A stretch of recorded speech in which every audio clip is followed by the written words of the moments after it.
Rúčka, nováčik druhej ligy Slovan, ktorý dnes privítal na svojom ihrisku vedúcu Žilinu, je po úvodnom kole súťaže na 5. mieste so ziskom 13 bodov. Takže zatiaľ je u vás spokojnosť. Tak spokojnosť musí byť, aj keď sme išli do súťaže s tým, že teda nemali by sme byť medzi tými, ktorí opúšťajú súťaž. Nemali sme veľké oči, ale výsledky počiatočné vyšli, takže spokojnosť je. Aké je ekonomické zázemie klubu? Ekonomické zázemie ako všade aj tu je ťažké. Vďaka tomu, že teda sa nám podarilo zohnať toho generálneho sponzora Mesokombinát Tauris, tak myslím, že nemáme sa na čo sťažovať. Hráte dnes s lídrom súťaže, akú divácku kulisu očakávate? Tak u nás sú diváci fantastickí. Odtedy, ako sa postúpilo do druhej ligy, je tu vlastne štadión nabitý a vedeli sme, že Žilina je ťahákom, tak tých 5, možno aj 6 000 ľudí čakáme. Tipujete, ste optimista? Chceme za každým vyhrať, samozrejme aj dneska. Som optimista. Až do 16. minúty sa na trávniku nič zaujímavé nedialo. Hra sa pohybovala len medzi 16-kami. Potom si zbehol do žilinskej Tršo, jeho center však adresáta nenašiel. Žlto-zelení poprvýkrát vážnejšie zaútočili až v 32. minúte. Kopecký takmer od bránkovej čiary zacentroval, loptu tečoval domáci Duchyne a tá sa od bránkára Lovasíka odrazila do siete. Bol to pre domácich poriadne smoliarsky gól. Slovan hral proti skúsenejšiemu súperovi s prílišným rešpektom a tak Zezoto zasahoval len po hlavičke spoluhráča Veselého.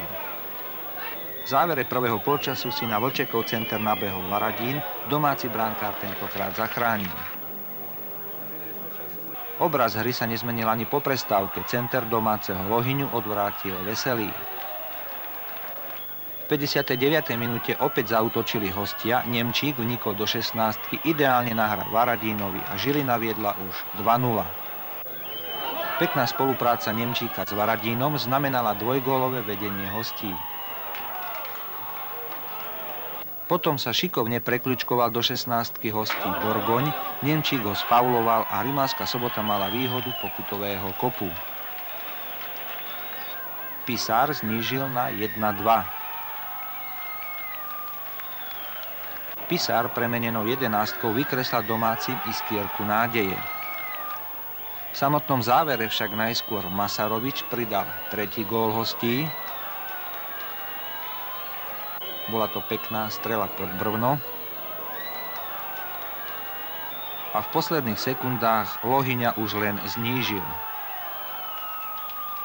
Slovan Rimavská Sobota, Mestský športový klub Žilina 2-3. Myslím si, že dneska videli diváci kvalitné a veľmi zaujímavé stretnutie s 5 gólmi. Myslím si, že z Rimavskej Soboty sa body voziť nebudú a o to ma viacej dneska teší trojbodový zisk. Myslím, že sme zohrali vyrovnanú partiu s lídrom druhej ligy. Trošku som bol prekvapený spôsobom hry, aký zvolila Žilina. V podstate nás nejak nepreverila, ale maximálne využila každú jednu možnosť, ktorá mala v útočnej fáze. My sme, myslím, odvedli poctivý kus roboty.